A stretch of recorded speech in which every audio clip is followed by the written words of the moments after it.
Salam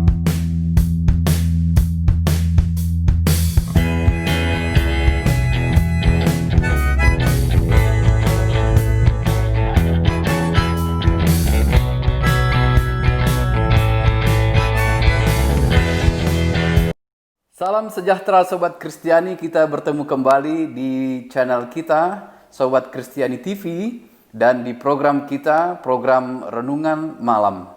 Sobat Kristiani, mulai dari minggu ini dan ke hari-hari yang akan datang, kita mencoba untuk mengundang beberapa pendeta kita juga untuk berpartisipasi di channel kita ini, membagikan renungan-renungan melalui buah pikiran dan pendapat mereka.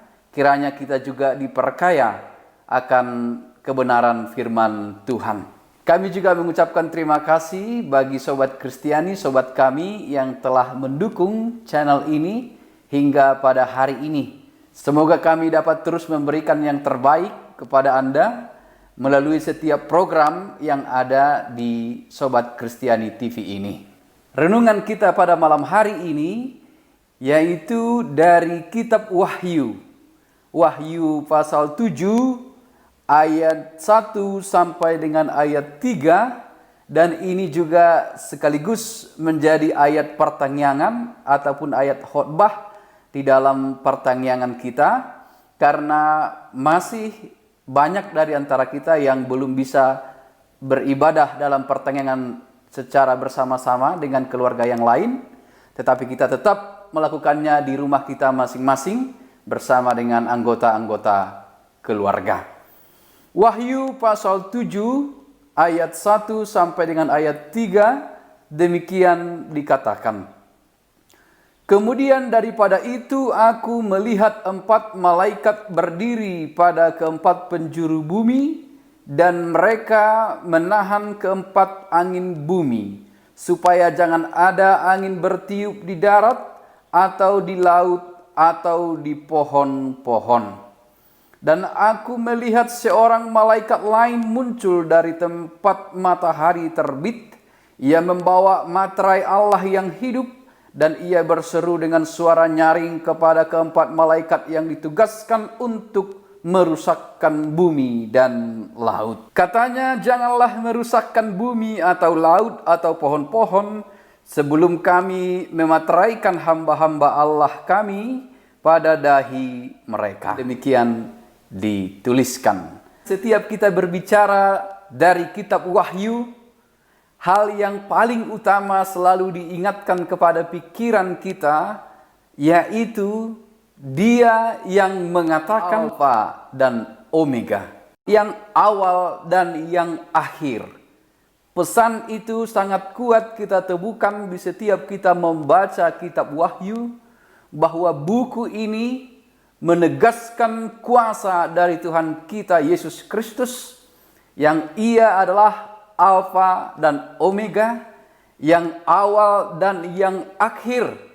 Segala sesuatu berawal oleh kuasanya dan akan berakhir juga nanti dalam kuasanya yang begitu besar.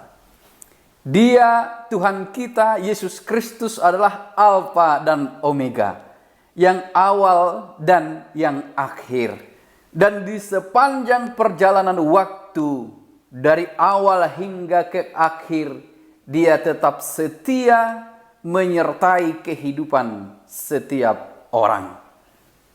Dan ketika kita membaca kitab Wahyu, juga kita selalu diingatkan akan perjuangan kita menuju akhir untuk mendapatkan mahkota kehidupan. Dalam kitab Wahyu ini terlihat semangat juang dari orang-orang percaya yang tidak pernah menyerah, sebab mereka tahu Tuhan menyertai, Tuhan memberkati, dan pada akhirnya mereka akan memperoleh kemenangan sekalipun ada kesusahan, tantangan dalam perjalanan ataupun pertumbuhan iman mereka. Mungkin beberapa dari antara kita tidak sering membaca kitab Wahyu ini, atau ada juga yang mengatakan isinya sulit dipahami karena ada simbol-simbol dan lain-lainnya.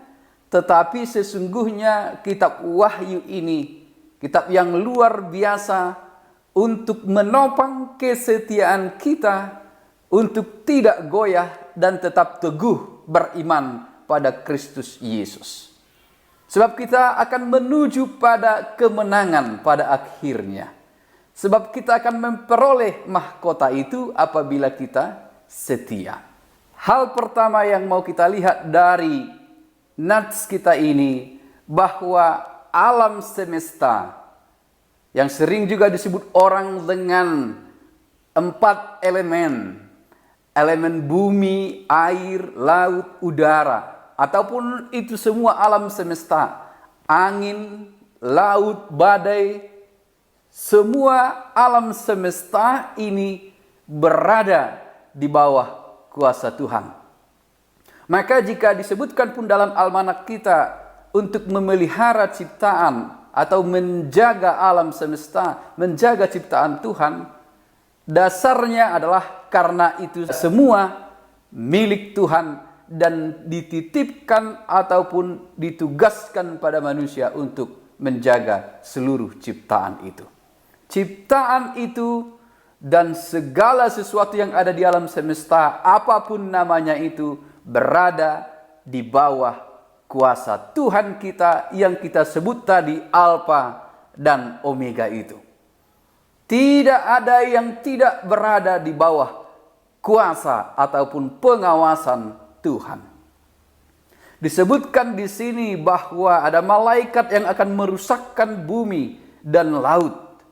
Tetapi katanya janganlah merusakkan bumi atau laut atau pohon-pohon sebelum kami memateraikan hamba-hamba Allah. Maka sekali lagi betapa pentingnya bagi Tuhan kita hamba-hambanya yang setia. Betapa pentingnya di hadapan Allah orang-orang yang tetap setia pada firman-Nya. Setia pada firman-Nya, percaya pada Yesus Kristus Juru Selamat, mencintai sesama manusia, mencintai Tuhan Allah, mencintai alam semesta. Inilah orang-orang percaya dan Tuhan menghargai, dan bagi Tuhan orang-orang ini penting sehingga Tuhan akan memateraikannya sebelum kehancuran bumi ini. Maka disebutkan tadi, jika bumi ini pun harus hancur, jika alam semesta pun harus hancur, itu juga karena Tuhan berkehendak ataupun mengizinkan itu untuk hancur. Tetapi sebelum itu terjadi semua, Tuhan ingin memateraikan, atau bagi Dia sangat berharga orang-orang percaya itu. Di dalam nats kita ini ataupun ayat renungan ini, bila kita baca ayat 4 dan selanjutnya, ada orang-orang yang dimateraikan dan jumlahnya disebutkan di sini.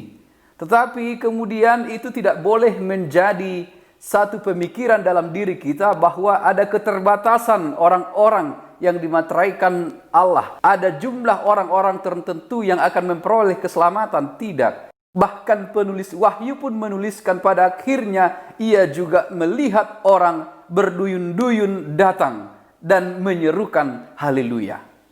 Oleh sebab itu keselamatan itu tidak dibatasi oleh orang-orang tertentu. Tidak ada angka-angka yang membatasi keselamatan itu. Tidak ada jumlah tertentu. Keselamatan itu adalah untuk semua orang.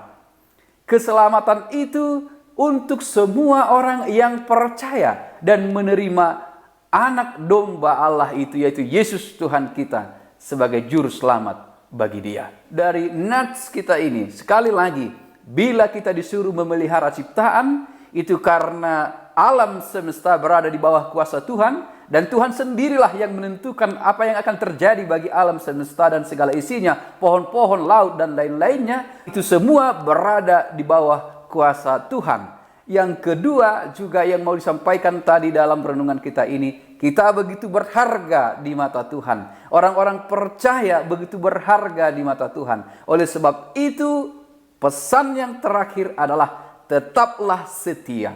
Teruslah berjuang dalam perjuangan pertumbuhan iman. Tetaplah setia, percaya dan beriman di dalam Yesus. Jangan goyah. Lakukan segala sesuatu seturut dengan kehendak Tuhan. Dan pada akhirnya, Ia yang adalah Alfa dan Omega itu. Bila ada pun kesusahan dan bila ada pun pergumulan-pergumulan dalam perjalanan waktu ini, sudah saya sebutkan tadi, Ia yang Alfa Omega itu, yang berjalan melintasi waktu itu juga senantiasa akan menguatkan dan memenangkan kita apabila kita juga tetap setia di dalam Dia. Tetaplah setia, tetaplah berjalan di jalan Tuhan, lakukanlah perintah Tuhan, kasihi Tuhan Allah, kasihi sesama, kasihi alam semesta. Tuhan memberkati. Amin.